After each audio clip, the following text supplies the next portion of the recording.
यूसुफ रजा Gilani senate में कायदे हिज़्ब इख्तिलाफ मुकर्रर। सेनेट सेक्रेटेरिएट ने नोटिफिकेशन जारी कर दिया। शरी रहमान कहती हैं पीडीएम का जनाजा नहीं पढ़ा गया, ये पीपल्स पार्टी का हक था। 21 पीपल्स पार्टी के हैं और 2 एएनपी के हैं, एक जमात इस्लामी के हैं, 2 हमारे फाटा के मेंबर्स हैं, उन्होंने साइन भी किया है, और दिलावर खान साहब जिन्होंने एक इंडिपेंडेंट ग्रुप बनाया उनके 4 हैं, तो 30 पूरे हो गए जी। पीपल्स पार्टी और नून लीग में फासले बढ़ने लगे। पीडीएम में एक बार फिर दरार पड़ने लगी। पहले मौलाना अब्दुल गफूर हैदरी को वोट नहीं दिया। ऑपोजिशन लीडर के मामले पर भी पीपल्स पार्टी ने सोलो फ्लाइट ली।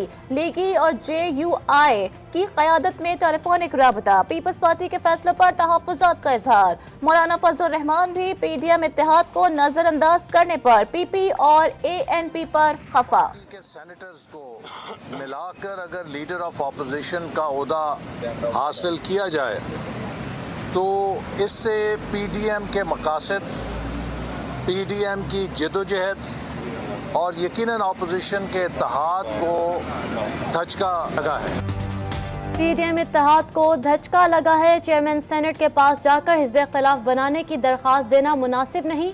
एहसन इकबाल कहते हैं पीपल्स पार्टी के लिए ओहदा इतना नागुज़ीर था तो वो नवाज शरीफ से बात करते।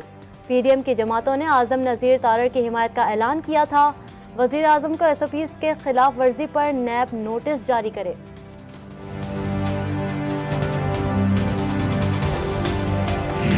पीडीएम तो जी वो तो मरहूमीन में शामिल थी और अब उसका कोई वजूद है नहीं। अब जो अगर आप इना और ज़िद की सियासत करेंगे, आप नफ़रतों की सियासत करेंगे तो जाहिर है कि आप आहिस्ता आहिस्ता लोग आपसे अलहदा होना शुरू हो जाते हैं। पीडीएम में दूरियां बढ़ने लगी। शिबली फराज कहते हैं पीडीएम मरहूमीन में शामिल थे, इसका अब कोई वजूद नहीं रहा। नून लीग ने भी किसी को इज्जत ना दी और ना ही मुशावरत की। ऑपोजिशन लीडर के मामले पर ऑपोजिशन की कोई मुशावरत नहीं हुई। पीपल्स पार्टी जाती मफादात के लिए कार्ड्स खेल रही है। पीपल्स पार्टी ने IMF कर्ज मुआहदों की शराइत पार्लियामेंट में पेश करने का मुतालिबा कर दिया। नैयर बुखारी कहते हैं पीपल्स पार्टी महंगी बिजली और नए टैक्स ऑर्डिनेंस मुस्तरद करती है। कौमी खजाने की कुंजियां IMF के पास गिरवी रखने की शराइत पर कर्ज इंतहाई तशवीशनाक है। लाहौरी मुर्ग चने, दास कुलचा, देसी घी के ऑमलेट, अफगानी अंडा, सिरे पाए और कश्मीरी चाय से तवाज़ो। पीडीएम रहनुमाओं के एजाज में मरियम नवाज का जाती उम्रा में पुरतकल्लुफ नाश्ता। अपोजिशन रहनुमाओं को मरियम नवाज से इजहार यकजहती के लिए नैब ऑफिस लाहौर पहुंचना था। पेशी मुलतवी होने पर मरियम नवाज ने शुक्रिया के लिए नाश्ते का दस्तरखान सजा लिया। शहबाज शरीफ की जमानत के लिए अदालत से रुजू किया है। अता तारड़ कहते हैं शहबाज शरीफ के खिलाफ कोई सबूत नहीं, नैब डर कर भाग गई है। शहजाद अकबर जितने इल्जाम लगाते थे इनका नैब रेफरेंस में कोई ताल्लुक नहीं। जाली राजकुमारी के इंतशार फैलाने का अरमान दम तोड़ गया। फिरदौस आशिक अवान की मरियम नवाज पर लफ्जी गोलाबारी। कहा राजकुमारी इदारों पर हल्ला बोल कर रेटिंग बढ़ाना चाहती हैं। पीडीएम के अंदरूनी इख्तिलाफात उनके गले की हड्डी बन चुके। मुल्क भर में कोरोना फिर मौत बांटने लगा। एक दिन में 63 अफराद मौत की नींद सो गए। कोरोना मरीजों की शरह 10% से बढ़ गई। वबा से अब तक मरने वालों की तादाद 14,000 से जायद हो गई। 24 घंटे में रिकॉर्ड 4,300 से जायद केसेस रिपोर्ट।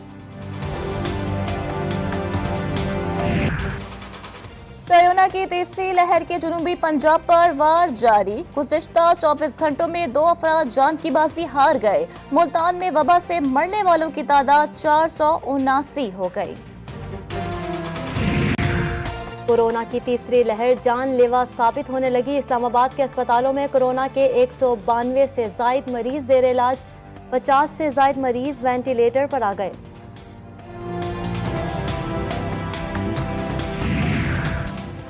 कोरोना किस चिड़िया का नाम है? कौन सा मास्क? कैसा समाजी फासला?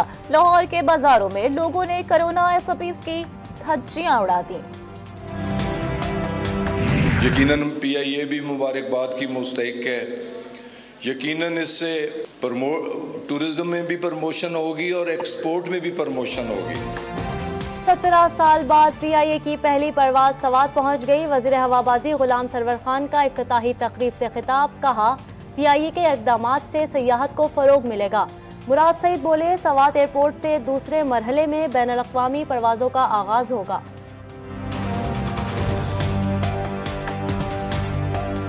मुझे उम्मीद है कि जल्द जिस तरह आप लोगों के चेहरों पे ये मुस्कुराहटें देख रहे हैं, तो मुझे यकीन है कि जल्द आप यहाँ से बैनुल-अक़वामी परवाज़ों की बहाली का भी आगाज़ करेंगे।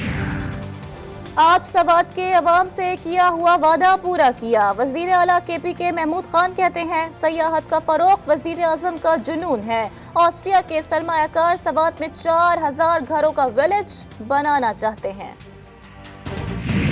पहले बुलाया फिर रुस्वा कर दिया। भारतीय वजीर आजम को एक बार फिर आलमी सतह पर शर्मिंदगी का सामना। मोदी के दौरा बांग्लादेश के दौरान बंगालियों का हाथों में जूते उठाकर भारतीय वजीर आजम का इस्तकबाल। बांग्लादेशी सरकार ने मोदी को यौम आज़ादी की तकरीब में मेहमान खुसूसी के तौर पर बुलाया था। अमरीकी फौज का 1 मई तक अफगानिस्तान से इनखला मुमकिन नहीं। अमरीकी सदर जो बाइडन ने वाज़े कर दिया। कहा, उम्मीद है अमरीकी फौज आइंदा बरस अफगानिस्तान में नहीं होगी।